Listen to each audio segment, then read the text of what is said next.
Hi, this is Leanne Werner again, just doing 3 minutes of therapy, or maybe it'll be a little bit longer than 3 minutes.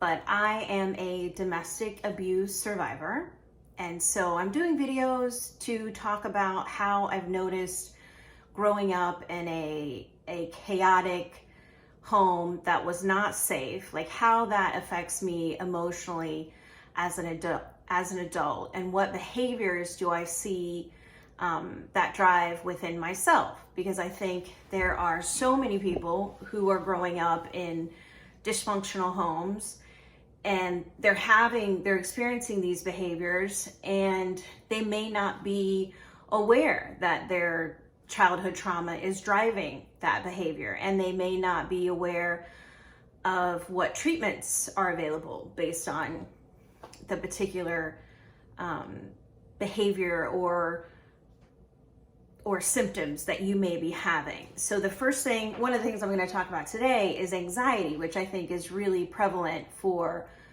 adults who have grown up in a domestic abuse type of home like I did.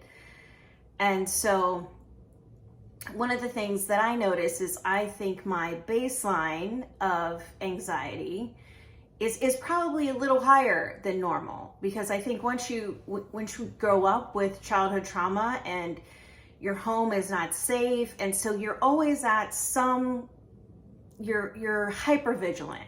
You're more aware, I think, of your surroundings, and watching people's reactions, and you're ready to take action if needed, because that maybe saved your life as it did mine growing up, right? I had to be very careful around my father and watch his reactions and read the mood in the room and know when, like, okay, I'm gonna need to get out of here.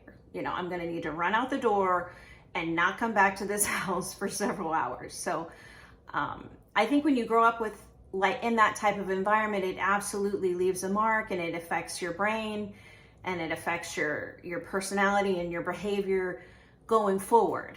And I think it does affect you until you start to do the work on yourself and be self-aware and understand what behaviors you're exhibiting from childhood trauma. So for me, I think anxiety is a big one. And I think my anxiety level does tend to run a little high. I know it does. One of the things that I've done recently to work on my anxiety level is a therapy called lens therapy. And that's low energy neurofeedback system. That's what lens stands for, LENS. And it is EEG based.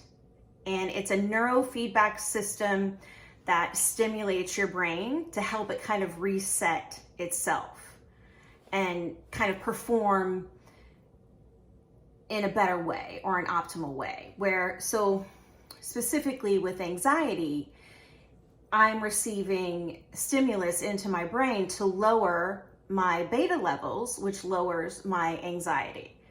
And so it's a very specific treatment, but I do think it has had a big impact on my anxiety level and helping me manage that. And it's just making my life easier. But I think it's also, what else you can do. Like, let's say you can't do lens therapy, although lens therapy is covered by most insurances. So it is a therapy that you could get if you have insurance.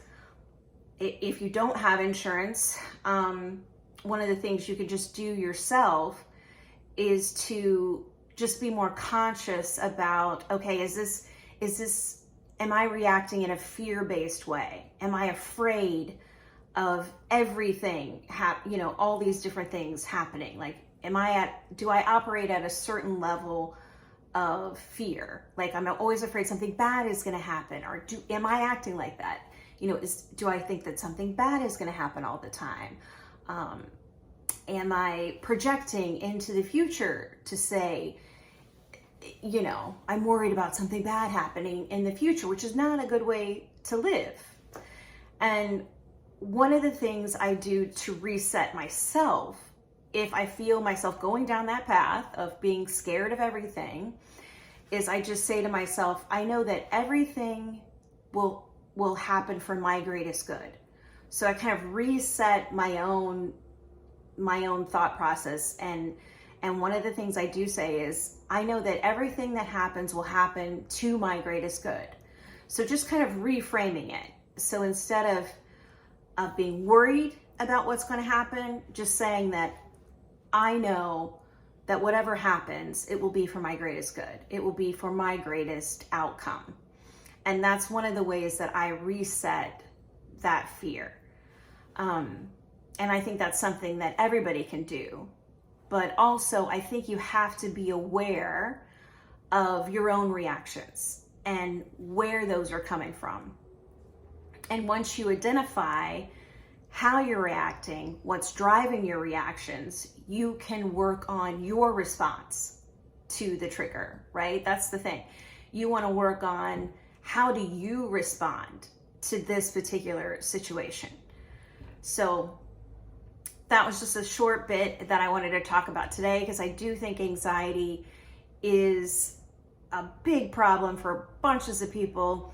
And I feel like because dysfunctional family, domestic abuse is so prevalent, there are millions and millions and millions of people who grew up in levels of dysfunction, and it does affect you into adulthood. And I don't know if we're really talking about that enough, and that's why I want to talk about it. So that's it for today. You can check out my website in the description, where I write about the different triggers and the things that I've experienced, growing up in a dysfunctional family. And I hope that helps. Thanks. Bye-bye.